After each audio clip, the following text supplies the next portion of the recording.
Okey, Alia. Disebabkan saya telah menaikkan pangkat salah seorang daripada staf kita, Siapa bos? Alex. Okey.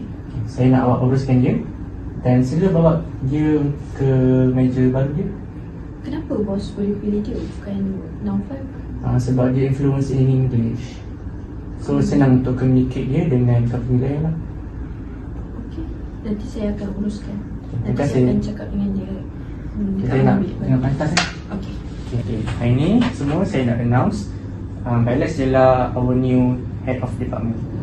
So Alex, sila perkenalkan diri.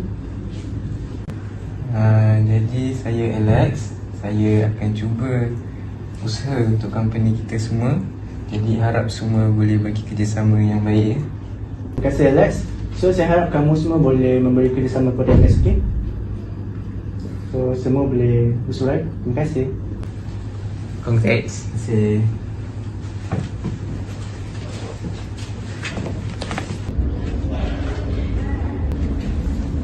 Ikut aku je. Belum.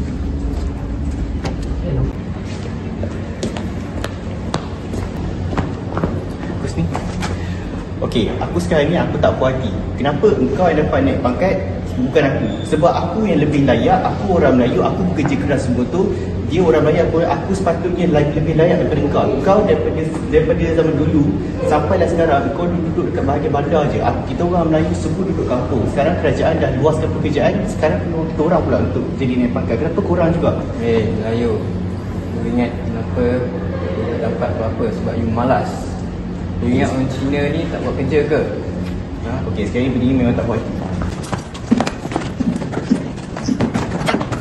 Kau Melayu, kau sedar kau tu malas. Banyak bandingkan pasal sejarah dahulu. Kau sedar sikit kau buat kerja macam mana. Kau yang nak naikkan aku ke dengan bos, memang kau pemalas. Assalamualaikum dan selamat sejahtera. Saya Muhammad Faiz bin Faiz. Hari ini akan membincangkan tentang kepelbagaian dan kesepaduan etnik di Malaysia menurut Islam. Sebagai kita tahu, di Malaysia pelbagai-pelbagai kaum yang tinggal di Malaysia. Kajian ini membincangkan tentang faktor-faktor kepelbagaian etnik di Malaysia. Kepelbagaian etnik di Malaysia ini menunjukkan betapa besarnya kuasa Allah Subhanahu Wa Taala. Tujuan kami mengkaji isu ini adalah untuk memahami bagaimana sesuatu negara yang kepelbagaian kaum dan agama berhidup dan bersatu menurut ajaran-ajaran Islam. Bangsa dan warna kulit seseorang itu tidaklah menjadi isu di dalam agama Islam.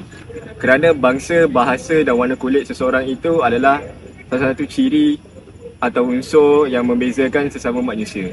Jadi kita tak seharusnya lah menjadikan itu sebagai sesuatu alasan untuk tidak berdamai bersama mereka. Kerana di dalam Islam mengajar kita untuk sentiasa berdamai dan bersatu sesama kaum lain walaupun mereka tidak bersama agama dan bahasa dengan kita.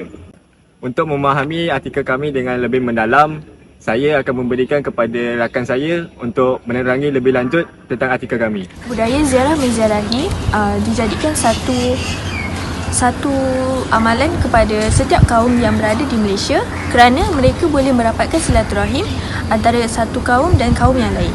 Mereka akan bertandang ataupun bermalam di rumah jiran ataupun rumah saudara mara ketika perayaan untuk merapatkan silaturahim dan akan mengenali antara satu sama lain dengan lebih rapat. Selain itu, bersifat prihatin dan mengambil berat juga menjadikan kita lebih peka dengan keadaan sekeliling. Contohnya keadaan jiran-jiran ataupun saudara mara yang hidup berdekatan dengan kita. Aplikasi hubungan etnik menurut Islam ialah Malaysia merupakan negara yang sangat unik dan wujudnya pelbagai etnik, bangsa dan budaya. Jadi tidak dihayati ataupun dilakukan oleh masyarakat Islam sahaja, tetapi masyarakat Cina juga dan India mementingkan aspek kepercayaan yang boleh membawa kepada kemakmuran, kebahagiaan dan kesejahteraan seluruh kaum. Ajaran Islam menuntut kita ataupun menyuruh kita untuk berbuat baik kepada seluruh kaum walaupun berlainan etnik, bangsa ataupun budaya.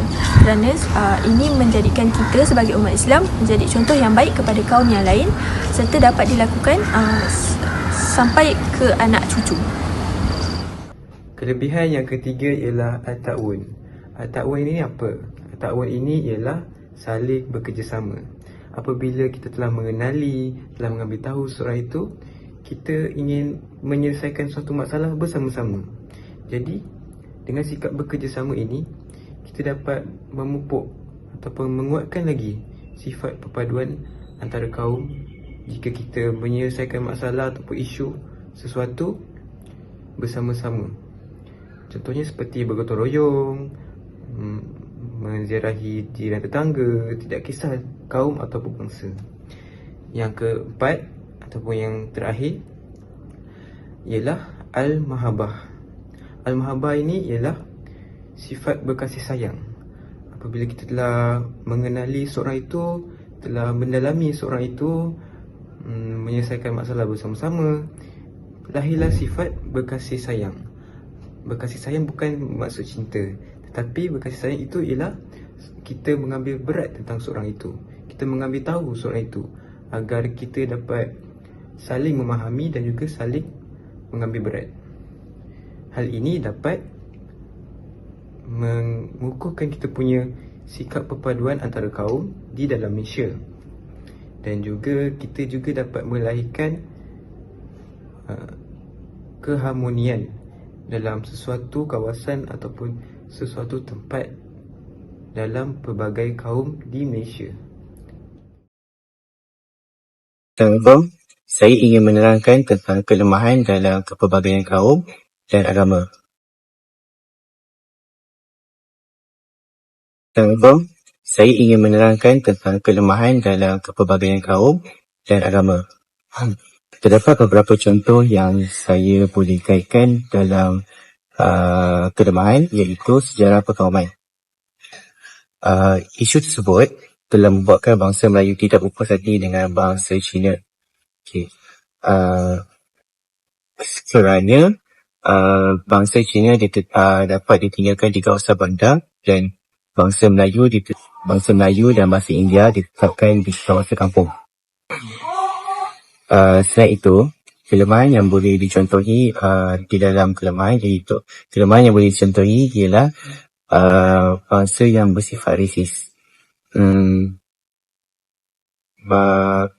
Sifat tersebut boleh menyebabkan kelakuan generasi muda terikut-ikut. Contohnya, orang atasan mempunyai kuasa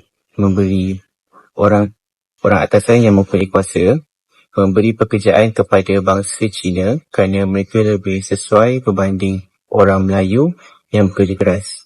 Kes ini juga menyebabkan sejarah perkauman. Terdapat 3 cadangan dalam artikel ini, iaitu perkahwinan campur antara berbagai kaum, kempen yang sedia ada oleh kerajaan dan juga mata pelajaran sejarah yang harus dibaiki untuk memupuk nilai perpaduan antara kaum.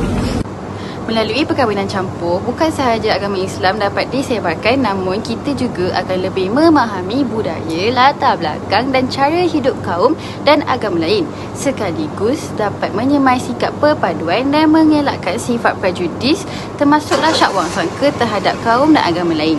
Yang kedua, kerajaan dapat menganjurkan kempen bersesuaian dengan rukun negara yang kelima, iaitu kesopanan dan kesusilaan, iaitu kempen budi bahasa. Melalui kempen budi bahasa, kita dapat memupuk sifat berbudi bahasa dalam masyarakat kini, terutamanya masyarakat remaja, kerana seiring dengan kemajuan teknologi, remaja semakin mengalami keruntuhan akhlak. Melalui kempen ini, masyarakat terutamanya remaja dapat lebih menjaga tata susila antara satu sama lain tanpa mengira agama, kaum dan bangsa. Akhir sekali, kita hendaklah memperkasakan mata pelajaran sejarah dalam sistem pendidikan di sekolah. Hal ini kerana sejarah dapat menyatupadukan masyarakat kita. Justru itu, kita hendaklah menghayati sejarah negara kita kerana kita mencapai kemerdekaan hasil kerjasama antara kaum, iaitu Cina, India dan Melayu.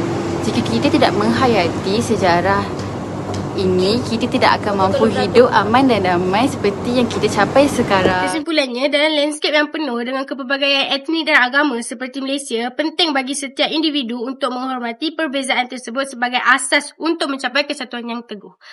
Melalui nilai-nilai seperti pemahaman yang mendalam, toleransi yang luas dan kerjasama yang erat, kita dapat membina sebuah masyarakat yang harmoni.